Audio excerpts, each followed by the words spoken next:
session. How are you, beta? I hope you all are fine. Let's start today's session with the activity. It's given in your book, and first of all, I'll make you very much clear this. Beta, these activities are the laboratory activities and they can only be done in our labs. So I'm covering theoretically over here on the book. Okay, first activity number 4 we are doing is material required. Copper sulfate I am taking, water we are taking, a beaker, dilute sulfuric acid, an iron nail, a test tube. The method what we are using over here is copper sulfate we are taking 1 spoon, then half cup of water we are taking, then dilute sulfuric acid with few drops of H2SO4 we are taking. This is sulfuric acid and we are taking it in dilute form, beta. And then copper sulfate solution. Blue color is occurred when we add this water and then with sulfuric acid we are adding. Then we are getting a blue color, that is copper sulfate solution is prepared now. After that what we will do, we will dip iron nail in it. After dipping it, we have to wait for few minutes. 30 minutes we are waiting. You can see in the test tubes, I have written here that a nail is kept in a test tube. Blue copper sulfate solution was kept inside it. Iron nail I have kept. Blue color solution is copper sulfate solution. And after 30 minutes, what we will observe that FeSO4, a green color has formed. That means FeSO4 is formed in it. Means iron and sulfate react together and form a new compound which give a color green in this test tube. And iron nail become brown deposits on this iron nail has occurred. This brown deposit of copper on iron nail will be appeared. This is the observation we are getting in this experiment. Now we will do the conclusion. Now we are taking the conclusion. The conclusion says that the composition of the substance taking part get changed. Whatever the substances we are taking, they are changed. Yes, copper is changed into iron sulfate. Again, new substances are formed. Of course, rusting of iron has occurred. Copper is coated over the iron nail, and again a ferric sulfate is prepared. A green color has come. Again the change in color take places. Green color has changed. Irreversible change means once the copper has coated on the iron and it will not going to be revert back. So these are the irreversible reactions, and all these conclude that this reaction is a chemical chain. Next activity we are going to take is activity number 5. In this activity, we are going to take the burning of magnesium metals. We are going to take a magnesium strip, and other things what we are required, I'll tell you. Material required, magnesium ribbon, thin strips of blue and red litmus paper, a sandpaper, a pair of tongs to hold it of course, and a Bunsen burner, a beaker, a distilled water, and even a watch glass where you can cap. It's like a container beta. Now, method what we are applying for this experiment, of course, it's a laboratory experiment and it can only be done in the labs. So, magnesium ribbon we are taking, a small magnesium ribbon is required, and then heat from one end, hold it with the tongue and heat from the one end. Then put on the watch glass, then put it on the watch glass. After that, white powder is collected. That white powder is collected in the watch glass. That means it was converted. Now it is into magnesium oxide. Magnesium oxide it was converted, and after that put some distilled water in it. Dissolve it, stir it nicely, and it is ready for testing the experiment. Now we are going to take the test on the blue litmus paper and the red litmus paper. Now let's see the observation. Now the observation. Magnesium ribbon burns with a dazzling white light with white powder. So it is burning with a dazzling white light, even it is giving the white powder also. So when we are testing with the litmus papers, blue litmus will not turn into red. That means it is not acidic. Even the red litmus was showing the change in blue color. It is turns to blue color, and that substance is basically base in nature. So nature is basic, and we can see the sound is coming, new product we are getting with the white powder, with the dazzling sound, and the reaction goes magnesium oxide. When react with water, give out magnesium hydroxide. So conclusion says that when magnesium burns in air with oxygen, new substance formed that is called magnesium oxide, and this is a chemical change. This is a chemical change when we are forming this, and even if we are adding it in water, then we get the magnesium hydroxides. So this is the experiment we have to done in the labs, and laboratory experiment it is there, and burning of magnesium metal. So we can do this in our laboratories only. Yes beta, next topic we are going to take is type of chemical reactions. First reaction is combination reaction. In this, the chemical reaction in which two or more substances combine to form a single product, means two or more compound are combining together to form a single substance, is called combination reaction.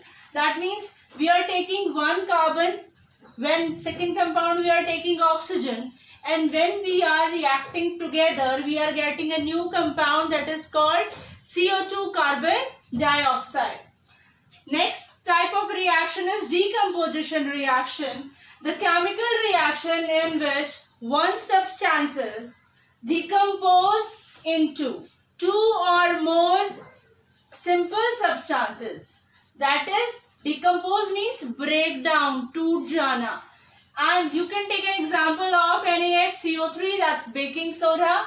When heat, we will get sodium carbonate, Na2CO3 plus H2O, that's water vapor, plus carbon dioxide. So I can take this example in the decomposition reaction. There is a one product, and due to the heating, due to any enzymes, when it is breaking into one or two or three compounds, then it is called, the reaction type is called then decomposition reaction. Yes beta, next is third type of reaction we are going to study is displacement reaction. The chemical reaction in which a more reactive element displaces a less reactive element from its compound. That means AgNO3 is silver nitrate. When it is reacting with copper, then it gives out copper nitrate. And even the color is also changed. It will change to blue in color.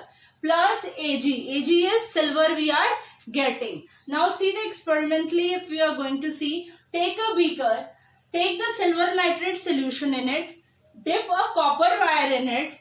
After that, what you will observe that it will get a silver wire we are getting from it, while the solution will become copper nitrate solution, and this copper nitrate solution seems like blue in color.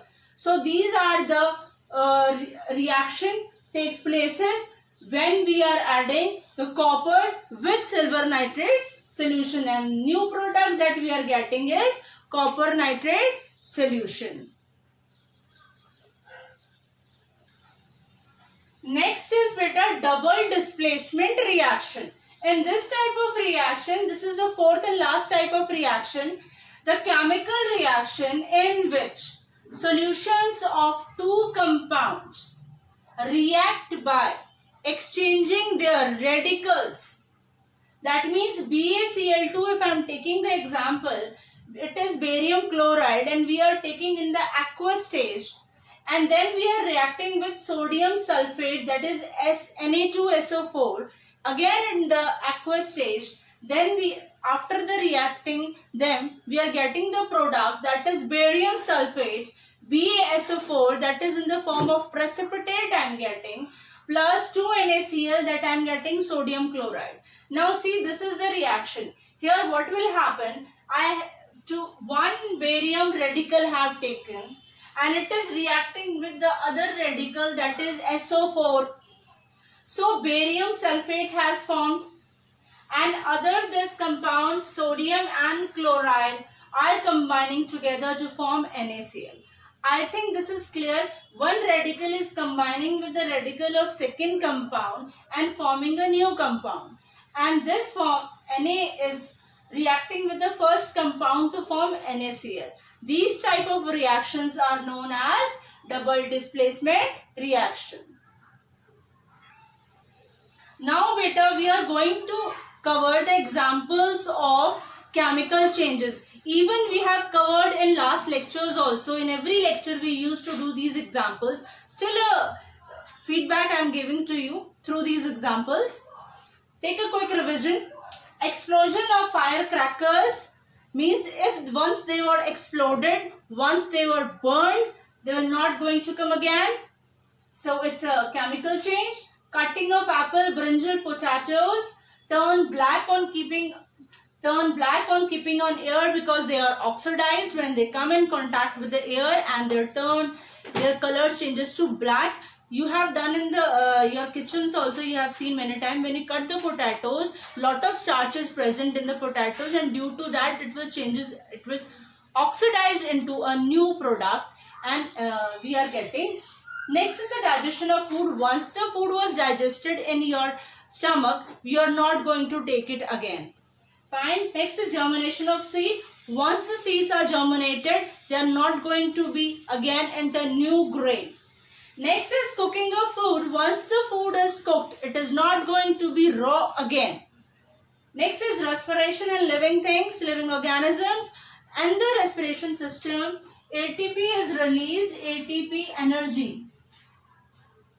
Energy is released in the form of ATP. That's why it is a chemical change. Okay. Formation of curd. Formation, as you are putting the lactobacillus enzyme in the milk, it turns to the forming of curd in it, and we are getting a new product after the milk is curd. Yes, beta, next example I'll take. Spoilage of food. Once the food has spoiled, once it is oxidized, it is not going to be again a refreshed food. So, burning of intense stick. Once that intense stick means agarbatti has burned, you can't get it again, beta. Rusting of iron. Once the iron was rusted, you are not going to get it back again. Next, yes, beta, electrolysis, a new topic for us. So, what do you mean by electrolysis? Chemical decomposition produced by passing an electric current through a liquid or solution containing ions. That means, take this figure. We have taken a beaker. In it, I have taken a battery, a DC current I am applying through it. One, it is a cathode ray, and another, it is a anode. One is cathode ion and next is anode. In this, a solution I am taking. In it, if I am passing the current, what will happen? All the positive ions are coming out from the cations, and all the negative ions that are coming from the anions, they mix together in a solution and form an electrolyte. Okay. Further, if we are taking many examples with the different electrolytes, definitely they will differentiate. The positive ions will transfer to cations and negative ions will transfer to anions. Yes, beta. Next is rusting of iron. Rusting of iron, I have taken the topic. What is rusting of iron, beta? Iron objects like iron nails, iron pipes, iron pillars, when kept in a moist air for a few days, get covered with brown powdery substance, is called rust. So, it is covered with a brown powdery substance on the layer of the iron, that is called rust, and that process is called rusting of iron. So there are two forms due to which it has happened. Reasons behind it is presence of oxygen. Secondly is the presence of water or water vapors. If the presence of humidity is there in the air, if the air is moist, definitely it will corrode the substance. The rusting will occur on the iron. Now the reaction it is there, that is Fe plus 3O2, that is oxygen, plus the water molecules, and we are getting a new product that is called hydrated iron oxide, Fe2O3, that is also called as rust, into molecules of H2O. So this is the rust which is formed in this reaction. These are the reactant and we are getting a product that is known as rust. Yes beta, due to the rusting, what will happen? Rusting damages the objects. Now rust which is formed due to the rusting, it is the layer. What it is of type? It is soft and porous. It is a porous means it's kind of permeable substance where it having a small pores and the air and water molecules can pass through it. So soft and porous. Then next, what is the exposing the fresh iron means it is going to be finished now. Now iron become weak also due to the rusting. What will happen? Iron become weaker and it is become now useless and it has become cheaper also. It is so cheaper, no one is ready to get the rusted iron. Nobody is going to buy the rusted iron now. So it has become cheaper, and destructive process is a rusting is a destructive process, of course, because once it is rusted, it is keep on going and the product was or the metal was finished. Yes beta, next is the prevention of rusting. If the rusting has occurred on the surfaces, then what we have to do some precautions also. So for that, prevention should be taken from the rusting if we have to avoid the rusting. How? Coating the iron surfaces with paint or grease. Just coat the substances with iron with using paint and even grease you can use. What happened beta, in many factories, what they are doing, they are using the paints and the grease on the instruments, on the all the things which are made up of the iron, because mainly things are made of the iron because iron has a very good density. Even it has the malleability and ductility having very good in it. So mostly things are used of iron only. Even the bridges are made up of the iron. So timely if we are oiling them, greasing them, and we are painting them, definitely we can prevent our things from getting rusted. Next is galvanization. Galvanization is the process that is the depositing a thin layer of zinc metals on iron objects. What happened in this galvanization process beta? The metals which are made up of iron are dipped in hot zinc. And when they are dipped in hot zinc, what happened? The layer of zinc has coated over the irons, which prevent the iron from being rusted. So the things which can be prevented are the street furnitures, I can say, and buckets we can say, and roof sheds, and many more things are there which are coated with the zinc, and that process is known as galvanization.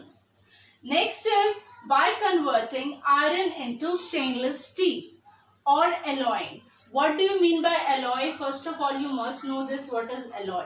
Alloy is the mixture of one or two metals together. Even we can say the one or more metals or non-metals when combined together to form alloy. Stainless steel is an alloy, brass is an alloy, bronze is an alloy. So we are taking here the example of stainless steel. We are taking carbon, magnesium, chromium, nickel plus iron, and they mix together to form stainless steel. It's a clear-cut example of an alloy. Stainless steel is an alloy. So we can convert the iron things into the stainless steel, and we can use now the stainless steel for preparing the utensils, and we can cook the food, we can heat it over a long time, it is definitely not get rusted because it was coated with so many things. Yes beta, next topic we are taking is crystallization.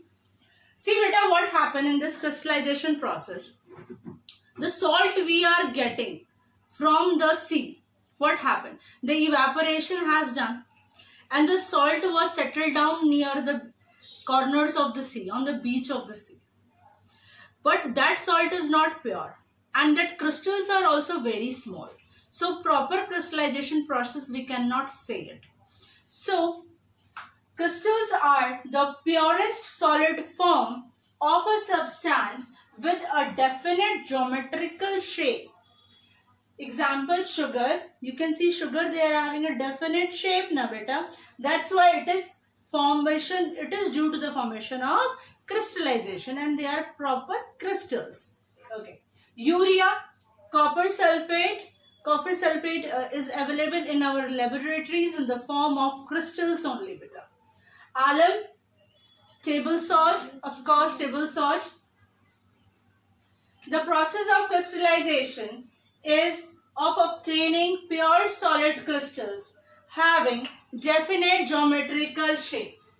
So what do you mean by crystallization? This is the process which is having a proper geometrical shape that we are obtaining, means crystals. Between crystallization, one activity has done. What we have to take, we are going to take a beaker. In this beaker, I have taken copper sulfate solution plus H2SO4 also added to it. We have stirred it. We have to add this copper sulfate solution. Till then, it will not get mixed properly. See, 100 ml of water I have taken. I have added dilute H2SO4 in it. Then I am heating with this Bunsen burner and copper sulfate powder I am adding in it. And I am stirring this solution. I am adding this copper sulfate till then it not stop mixing in it. After that, we have to kept it for 24 hours. After keeping it after 24 hours, decantation process should be there. In decantation process, what will happen beta? The crystals will, some things will settle down and the dissolution part will dissolve in it. After that, you have to pour it into a china dish or a plate. We can transfer it, copper sulfate solution that was prepared after this procedure.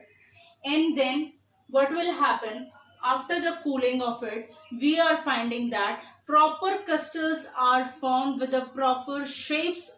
Crystals are formed with this process. So these are the crystals of copper sulfate. The conclusion of this process is that it is a physical change. So forming of a copper crystals is a physical change because these crystals can again be dissolved into the water and add the dilute sulfuric acid, then heat it again and again go like this process will goes on, continue on. That's why it is called a physical process. So beta, now we have done with all the topics of this chapter, physical and chemical changes.